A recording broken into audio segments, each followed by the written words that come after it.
Praise the Lord. இயேசுவின் ரத்தம் ஜெயம். தினமும் இயேசு நிகழ்ச்சிக்கு உங்களை கர்த்தராகிய இயேசு கிறிஸ்துவின் நாமத்தில் வரவேற்கிறேன். செய்தியின் தலைப்பு: நேசத்தை, நமது அன்பை செயலில் காட்டுவோம். ஆதார வசனம் 1 கொரிந்தியர் 16:14. உங்கள் காரியங்கள் எல்லாம் அன்போடு செய்யப்பட கடவுள். பிரியமானவர்களே, அன்புதான் எல்லாவற்றுக்கும் வேறாகவும் முதுகெலும்பாகவும் இருக்கிறது. அன்பு இல்லையே உலகம் சூனியம். வேதத்தில் மொத்தம் 66 புத்தகங்கள் உண்டு.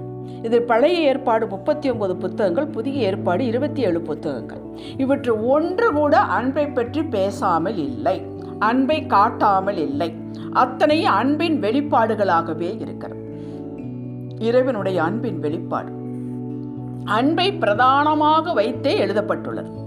கர்த்தரிடத்தில் அன்பு உண்டு என்று வேதம் சொல்லவில்லை, அவர் அன்பாகவே இருக்கிறார் என்றுதான் சொல்லுகிறார். அதன் அன்பின் பிரதிபலிப்பு தான் கர்த்தர். இது நிபந்தனையற்றது. நிபந்தனையோடு ஒரு கண்டிஷனோடு அன்பு கூர்ந்தால் அதற்கு பெயர் வேறு. அன்பின் உச்ச நிலையை செயலில் காட்டினார் இயேசு. தம்முடைய ஒரே பேரான குமாரனாலே நாம் பிழைக்கும்படிக்கு தேவன் அவரை உலகத்திலே அனுப்பினதால் தேவன் நம்மேல் வைத்த அன்பு வெளிப்பட்டது. தேவனை யாரும் பார்க்க முடியாது, பார்த்ததில்லை. ஆனால் அவர் நம்மேல் அன்பாய் இருக்கிறார் என்பது வாயில் சொல்லிக் கொண்டிருக்கவில்லை, காட்டினார், செயலில் காட்டினார். இந்த முழு உலக மனுக்குலத்தை மீட்டுக் கொள்வதற்கு வேறு வழி இல்லை. தம்முடைய ஒரே பேரான குமாரனையை ஒப்புக் கொடுத்தார், காட்டினார், செயலில் காட்டினார், கிரியையில் காட்டினார். ஏதோ ஒரு மூலையில் ரகசியமாக அது நடக்கவில்லை, பகிரங்கமாக நடந்தது. யாவரும் பார்த்தார்கள், தேவ அன்பை ருசித்தார்கள். இன்றும் ஒவ்வொரு நாளும் அவருடைய அன்பை ருசித்துக் கொண்டிருக்கிறோம். கல்வாரியிலே அந்த அன்பு பூரணப்பட்டது. இயேசு தன்னை முழுவதையும் கொடுத்தார். நாம் அடைய வேண்டிய சிட்சையை அவர் சரீரத்தில் ஏற்றுக்கொண்டார். இது அன்பின் வெளிப்பாடு. வேண்டாம், என் பிள்ளை வேண்டாம், என் பிள்ளை மரணிக்க கூடாது, என் பிள்ளையை கஷ்டப்படக்கூடாது என்று தன்னை ஏற்றுக்கொண்டார். அந்த சரீரம் கிழிக்கப்பட்டது, பிழியப்பட்டது, நொறுக்கப்பட்டது. எப்படிங்க இயேசுவினால் இவ்வளவும் தாங்க முடிந்தது? அவர் ஒன்றை தனக்கு முன்பாக வைத்துக் கொண்டார். நாம் இனி அவரோடு இணைந்து வாழப்போகிறோம் என்பதை நினைத்து அதை தனக்கு முன்பாக வைத்தார். ஆகையால் சகித்தார். ஒரு பெரிய சந்தோஷத்தை தனக்கு முன்பாக வைத்தார். என் பிள்ளைகள் இந்த இரத்தத்தினாலே கழுவப்பட்டு பிதாவிடம் கிட்டு சேர்ப்போம், நாங்கள் எல்லாம் ஒன்றாக இருப்போம் என்று நினைத்தார். அவர் முந்தைய நம்மிடத்தில் அன்பு கூர்ந்தபடியால் நாமும் அவரிடத்தில் அன்பு கூறுகிறோம்.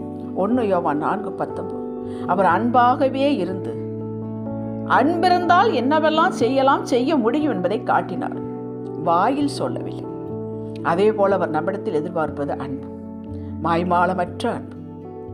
வாயினால் தகப்பனே நான் உன்னை நேசிக்கிறேன் என்று மனம் பொருத்தி சொல்லுகிறோம், உண்மைதான், உண்மையாகவே நாம் அவரை நேசிக்கிறோம்.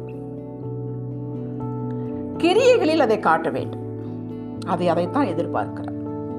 நீ என்னிடத்தில் அன்பு கூறுவது உண்மை என்றால் என் கற்பனைகளை கைக்கொள், வசனத்தை கைக்கொள், வசனத்திற்கு கீழ்ப்படுத்த காட்டு.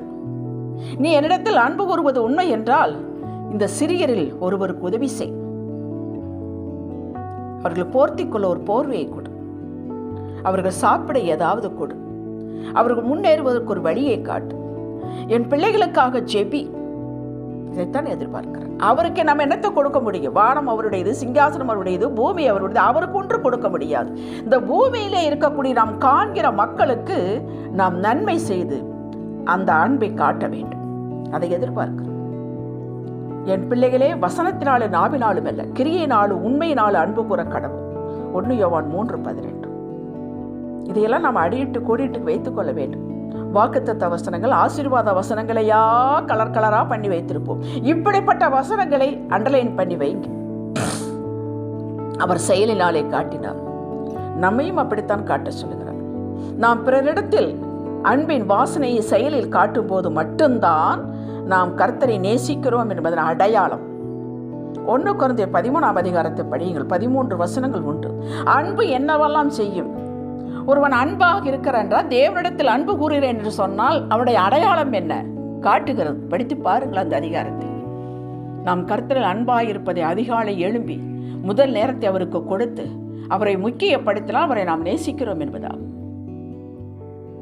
பொறுமையை சோதித்து விட்டார்கள், ஆளும் சகித்து கொண்டேன், அமைதியாக வந்து விட்டேன் என்றால் நீங்கள் கர்த்தரை நேசிக்கிறீர்கள். குடும்பத்தில் திரும்ப திரும்ப பிரச்சனை கொடுக்கிறார்கள். ஆனாலும் நான் சகித்துக் கொள்கிறேன். எனக்கு ஒரு வெளிச்சம் உண்டு. என் கர்த்தர் என்னோடு இருக்கிறார். அவர் இதை பார்த்து கொண்டுதான் இருக்கிறார். வேடிக்கை பார்க்கிற தேவன் அல்ல. அவர்களை திருத்துவார், அவர்கள் வழிக்கு கொண்டு வருவார், எனக்கு நன்மை செய்வார் என்று சகித்துக் கொண்டீர்களானால் நீங்கள் கர்த்தரை நேசிக்கிறீர்கள். பிறருக்கு உதவி செய்வதில், கொடுப்பதில், சபை ஆராதனில் நேரமே போய் அமர்ந்து சபை ஒழுங்கை பிறருக்கு இடரில்லாமல் கடைபிடித்தால் நீங்கள் கர்த்தரை அன்பாய் இருக்கிறீர்கள் என்பதாகும். தாய் தகப்பனை போய் பார்த்து எத்தனை நாட்கள் ஆகிவிட்டது, பேசவும் இல்லை. அவரிடம் கொஞ்ச நேரம் அமர்ந்து பேச நேரம் இல்லை, விசாரிக்க நேரம் இல்லை, வேதம் வாசிக்க நேரம் இல்லைங்க. நான் எவ்வளோ பிஸியாக இருக்கிறேன்னு ஆண்டவருக்கு தெரியும். இல்லை இல்லை, ஜெபிக்க நேரம் இல்லை. இப்படி இருந்து கொண்டு நேசிக்கிறேன் என்றால் நீ என்னை வாயினால் கிட்டி சேர்கிறாய், உன் இருதயமோ தூரமாக இருக்கிறது என்கிறார். அவர் இருதயத்தை தான் கேட்டார். நம்முடைய நேரம் 24 மணி நேரம் எல்லாருக்கும் கொடுக்கப்பட்டிருக்கிறது. அவருக்கு தெரியாதா? சாக்கு போக்கு சொல்லக்கூடாது. அவர் சாக்கு போக்கு சொல்லியிருந்தால் நம்முடைய நிலைமை என்ன ஆகிருக்கும் யோசித்து பாருங்கள். நம்ம ரட்சிக்கப்பட்டு இன்று பாதுகாப்பாக இருக்கிறோமே, அவர் செட்டைக்குள் இருக்கிறோமே, அவர் ரத்தத்துக்குள் இருக்கிறோமே, அவர் பார்வையில் இருக்கிறோமே. அவர் ரட்சிக்காமல் இருந்தால் நானெல்லாம் மண்ணோடு மண்ணாக போயிருப்பேன். நம்ம இல்லை இல்லை, நேரம் இல்லை, அது இல்லை, இது இல்லை என்று சொல்வதை அவர் காதில் விழுகும், கேட்பார், கவனிக்க மாட்டார். ஒரு கட்டத்தில் உன்னை அறியேன் என்பார். நான் சொல்லலீங்க, வேதத்தில் எழுதியே கொடுத்து விட்டார். இது கடைசி காலம். ஆகவே வேதம் நம்மை எச்சரிக்கிறது, விழிப்புணர்வு கொடுக்கிறது, நம்மை பார்த்து கேட்கிறது, சொல்லுகிறது. விழித்திருங்கள், விசுவாசத்திலே நிலைத்திருங்கள், புருஷராயிருங்கள், திடன் கொள்ளுங்கள். 1 கொரிந்தியர் 16:13. இதையெல்லாம் அண்டர்லைன் பண்ணுங்க. வாக்குத்தத்தத்தை அண்டர்லைன் பண்ண விட்டு இதையெல்லாம் அண்டர்லைன் பண்ணுங்க. இது நாம் செய்ய வேண்டியது, கடைப்பிடிக்க வேண்டியது, நம்முடைய கடமை, நம்முடைய பொறுப்பு. அதுக்கு அண்டர்லைன் பண்ணுங்க, அதை கடைப்பிடியுங்கள். வாக்குத்தத்தங்கள் நேரம் அவங்க வீடு தேடி வரும். ஒன்றை உற்சாகப்படுத்துகிறேன், இது சத்தியம்.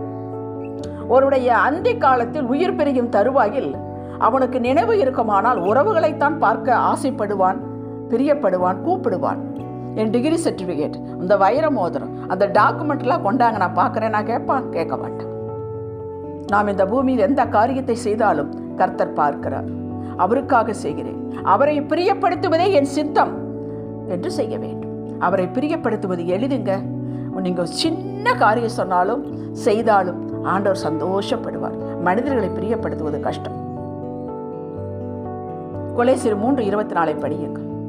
நீங்க யாருக்கு எதை செய்தாலும் ஆண்டவர் செய்யக்கூடாது என்று சொன்னதை கீழ்ப்படுத்தி செய்யாமல் இருந்தாலும் இறுதி பலன் அவரிடமிருந்து நமக்கு வருகிறது. ஒத்தாசி வரும் பருவதத்திலிருந்து உங்களுக்கு எல்லாம் வரும். இது கிடைக்கும், அது கிடைக்கும், இவர்களை கொஞ்சம் தன்னை கட்டி வைக்கலாம், ஐஸ் பண்ணி வைக்கலாம். வேண்டவே வேண்டாம், அவசியமே இல்லை. பொய் சொல்ல வேண்டிய அவசியம் இல்லை, திருடி பிழைக்க வேண்டிய அவசியம் இல்லை, சோர்ந்து போய் உட்கார வேண்டிய அவசியம் இல்லை. நாம் சிங்கத்தின் குட்டிகள்.